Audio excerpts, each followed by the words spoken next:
Hai, nama saya Jerem Jason Siagian dan pada kesempatan kali ini saya akan membahas tentang ekonomi kreatif. Tetapi ekonomi kreatif itu ada beberapa bagian, yaitu adalah subsektor. Jadi dalam subsektor saya akan mengambil satu materi yaitu tentang fotografi. Jadi dalam fotografi kita memerlukan beberapa gear. Seperti kita tahu, pertama ada kamera, ada lensa, ada lighting, dan juga ada tripod. Jadi terkadang beberapa orang menganggap gear-gear yang saya sebut tadi ada yang mahal, ada juga yang murah. Jadi seperti yang kita tahu, jika kita ingin membuat suatu konten berupa fotografi atau videografi pun, kita bisa memakai hal-hal simple seperti eh, kamera HP. Jadi kamera HP ini simple dan rata-rata kita semua punya. Jadi itu bisa kita buat berkonten. Tetapi kadang ada pertanyaan, yaitu adalah jika kita menggunakan kamera dari HP, hasilnya tidak sesuai dengan kamera pada umumnya. Apalagi terkadang ada orang yang tidak bisa mengedit atau tidak pandai, jadi mereka tidak bisa menghasilkan satu foto yang bagus. Jadi pada kesempatan kali ini saya juga akan membahas singkat tentang beberapa cara bisa menggunakan HP atau kamera dan teknik-tekniknya supaya dapat foto yang bagus dan memuaskan seperti ini. Oke, dari foto-foto tadi, teknik-teknik atau cara-cara yang saya gunakan adalah tiga, yaitu adalah lighting atau cahaya yang memadai. Yang kedua ada segitiga exposure dan yang ketiga ada rule of third. Oke, yang pertama adalah tentang lighting atau pencahayaan. Jadi yang dimaksud dengan lighting atau pencahayaan yang tadi saya maksud yang memadai adalah kita itu harus tahu posisi letak kita mau nge-shoot foto tersebut dan menurut kita berapa cahaya yang akan masuk ke dalam kamera kita tersebut, kamera HP maupun kamera DSLR atau mirrorless. Misalkan kita lihat apakah dia itu gelap ataukah terang. Jadi jika misalkan cahaya di tempat tersebut tidak memadai, kita bisa menggunakan teknik selanjutnya, yaitu adalah segitiga exposure. Oke, di segitiga exposure itu terdiri atas tiga bagian. Yang pertama adalah shutter speed, yang kedua aperture, dan yang ketiga adalah ISO. Jadi, yang pertama kita bahas adalah tentang shutter speed. Shutter speed adalah lama sensor membuka atau menerima cahaya. Biasanya shutter speed itu memakai satuan per detik, contohnya seper 10 detik, seper 20 detik atau seper 10 s seperti itulah dan lain-lainnya. Yang kedua adalah aperture. Jadi aperture ini adalah besarnya bukan lensa untuk dilalui oleh cahaya supaya cahaya tersebut dapat masuk ke kamera dengan luasa. Jadi biasanya aperture ini menggunakan f number sebagai satuannya seperti f1,8, f2, f5 dan lain-lain. Dan biasanya semakin besar f numbernya seperti 5, 6, 8, maka bukaan lensa akan semakin besar dan sebaliknya jika f numbernya semakin kecil seperti f2, f1,8, maka bukaannya akan semakin kecil. Biasanya itu digunakan untuk mendapatkan foto-foto yang bokeh supaya dapat jelas di depan dan di belakangnya blur supaya keren. Dan yang terakhir dalam segitiga exposure yaitu adalah tentang ISO. ISO ini adalah seberapa cepat sensor kamera terhadap cahaya dan biasanya angka atau satuan yang digunakan dalam ISO tersebut seperti 200, 500, 800, 6400 dan lain-lain. Setelah kita bahas tentang segitiga exposure, kita akan bahas tentang rule of third. Oke. Jadi rule of third ini adalah suatu garis, biasanya itu ada dua garis vertikal dan dua juga garis horizontal yang terdapat nanti titik, dua titik di atas dan dua titik di bawah dan juga di tengah-tengah. Jadi biasanya saya memakai rule of third tersebut atau orang-orang biasanya memakai rule of third tersebut untuk mendapatkan komposisi. Jadi rule of third ini seperti komposisi. Jadi komposisi yang didapatkan supaya bagus. Jadi bisa kita buat di tengah-tengah frame bisa kita buat di 4 titik tadi, atau bisa kita buat di garis-garis horizontal dan vertikal tadi. Jadi setelah saya bahas tentang 3 teknik agar dapat menggunakan dan memaksimalkan kamera secara bagus, aku ada contohnya. Nanti ada tulisan-tulisan seperti segitiga exposure-nya ada di sini. Jadi itu semua saya menggunakan 3 teknik tersebut. Kita melihat dari segi lightingnya, kita melihat dari segi segitiga exposure-nya, dan juga rule of third. Jadi ketiga ini adalah teknik yang umumnya dipakai. Mungkin ada banyak lagi teknik-teknik yang lain, tapi kita akan bahas supaya durasi tidak panjang. Jadi supaya mempercepat durasi, nanti akan ada video tentang editingnya setelah itu agar semakin bagus. Tapi nanti editingnya akan saya time lapse saja supaya jadi cepat dan tidak mengurangi durasi. Oke. Sekian untuk teknik-teknik tersebut, kita lanjut ke bagian editing foto. Nah, semalam kita sudah belajar tentang teknik-teknik dalam fotografi yang instan dan cepat menggunakan HP dan juga bisa menggunakan kamera. Itu semalam aku shoot dan sekarang udah ganti baju. Memang pakai baju rumah sih. Oke. Jadi kita akan mulai kali ini tentang proses editing. Jadi proses editing yang akan kita lakukan ada di Adobe Lightroom. Jadi tadi sudah aku kerjakan beberapa di Adobe Lightroom tentang editannya. Aku menggunakan copy. Jadi jadi di Adobe Lightroom aku udah menggunakan ini presetku sendiri. Aku baru buat tadi. Aku buat exposure-nya minus 1,01, kontrasnya plus 15, highlight-nya minus 30, shadows-nya minus 20, whites-nya minus 60, blacks-nya minus 25.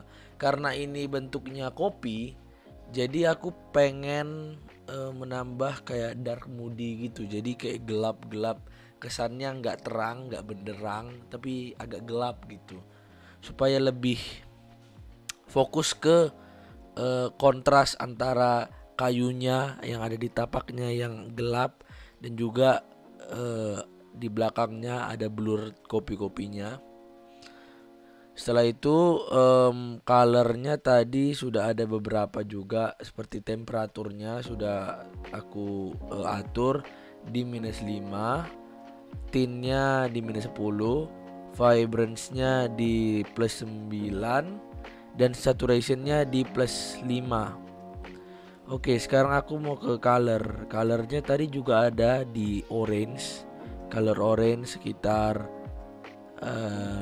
hue-nya 11, saturation-nya minus 5. Tadi minus 11, sorry. Saturation-nya minus 5, luminance-nya minus 9. Oke. Sekarang aku mau ke yang warna kuning karena di sini ada warna kuning seperti kremanya ini, ada sedikit warna antara warna kuning dan juga coklat. Kita coba. Ini aku juga nggak terlalu jago di bidang ini, jadi kita akan coba aja. Bisa dilihat itu kuningnya di kremanya itu, di sininya itu berubah. Lihat, dari kalau di plus kan dia kuningnya jadi seperti itu, kalau di minus kan dia jadi gelap. Kita akan ambil krema yang cukup gelap, kita pakai 20.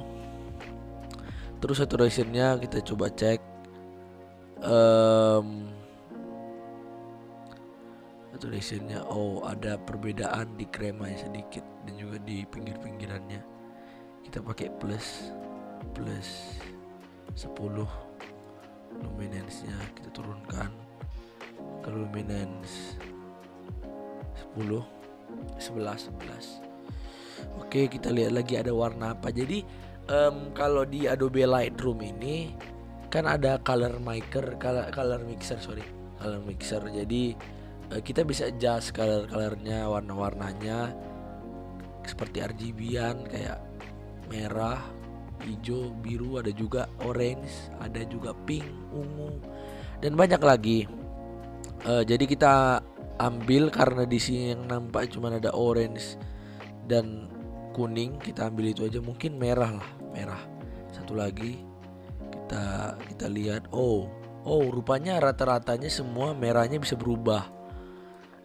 Jadi merah mungkin akan berguna, tapi kita buatnya di minus 20. Rata-rata kalau di hue-nya aku taruhnya minus 20, kalau nggak minus 15. Saturationnya kita coba kita naikkan sedikit. Dia saturasinya di angka 10. Luminance-nya kita turunkan. Oh, dia sisi gelapnya, shadow-nya lebih nampak. Kita pakai di angka 80 mungkin ya. Oke, kita pakai 81. Sorry, tadi harusnya 80 tapi nggak nyampe. Kita pakai efek. Kita buat teksturnya. Ini sebenarnya terserah kita karena ini kan preset kita, foto juga foto kita. Tapi kita lihat tekstur yang ada. Jadi kalau bisa kita lihat di sini, lihat ini yang cangkirnya, gelasnya yang warna orange.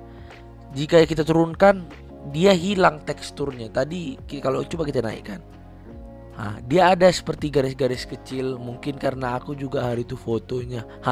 Jadi apa yang tidak nampak di kamera pada saat pertama kali ditunjukkan itu nampak di sini. Jadi hari itu agak tumpah sedikit kremanya, jadi agak jelek sedikit. Oke, kita buat ke 30. Clarity-nya kita turunkan ke 30. Oke. Di glaze-nya kita naikkan. Oke. Oh, di glaze ini, dia menambah shadow gitu ya. Ini mungkin nggak akan terpakai. Aku nggak akan pakai ini karena ini akan merusak gambarku nantinya. Jadi aku nggak akan pakai ini.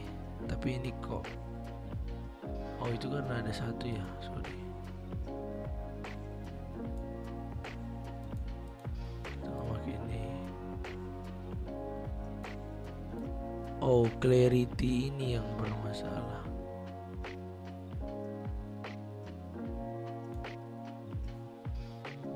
Soalnya dia di sini nanti ada garis-garisnya. Coba kita Oke.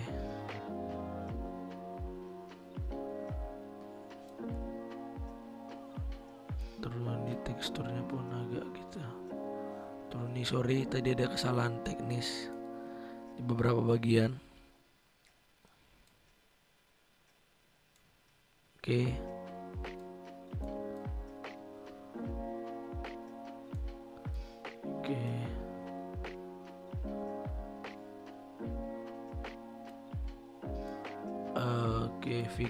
Vignet ini di ujung-ujungnya, di tepi-tepiannya. Jadi kalau dia minus, dia jadi warna kayak warna hitam-hitam gitu di bordernya.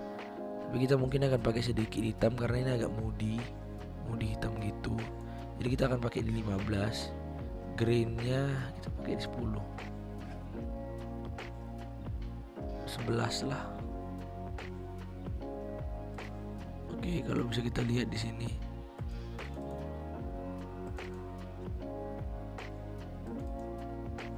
Jadi hasilnya dari seperti ini. Dari tadi mungkin seperti yang pertama kali tadi seperti ini. Oke, dari awal tadi kayak terang-terang benderang gitu. Karena juga pas aku nge-shoot fotonya, lightingnya atau pencahayaannya lagi terang. Kita akan buat dia ke moody jadi seperti ini. Oke. Setelah itu ya kita bisa export kemanapun yang kita mau. Aku mungkin akan pakai originalnya. Oke. Jadi sekian dulu kali untuk hari ini. Udah banyak yang kita pelajari. Terima kasih telah menonton dari teknik awal sampai teknik akhir. Tapi jangan dulu di skip, karena nanti akan ada kesimpulan yang akan kita dapat dari segala yang kita bicarakan pada saat ini. Terima kasih. Jadi kesimpulan yang kita dapat dari pembahasan saya tadi, mulai dari jenis tentang fotografi hingga ke teknik-teknik, dan juga tadi ada beberapa time lapse tentang proses editing foto yang saya lakukan. Jadi dari contoh-contoh berikut kita dapat menarik kesimpulan. Jadi kita tidak harus mempunyai gear-gear yang bagus, gear-gear yang mantap, gear-gear yang memadai, dan kita memaksanya walaupun ekonomi kita lagi tidak bagus. Kita bisa menggunakan barang-barang yang low budget seperti HP yang sering kita gunakan. Jadi usahakan maksimalkan gear-gear yang kita gunakan dengan semaksimal mungkin agar kita dapat mempelajarinya. Dan juga ketika kita sudah dapat mempelajarinya, baru kita beranjak ke sisi selanjutnya, itu kita bisa membeli kamera. Jadi sekian saja penjelasan saya tentang info fotografi. Terima kasih telah mendengarkan dan goodbye.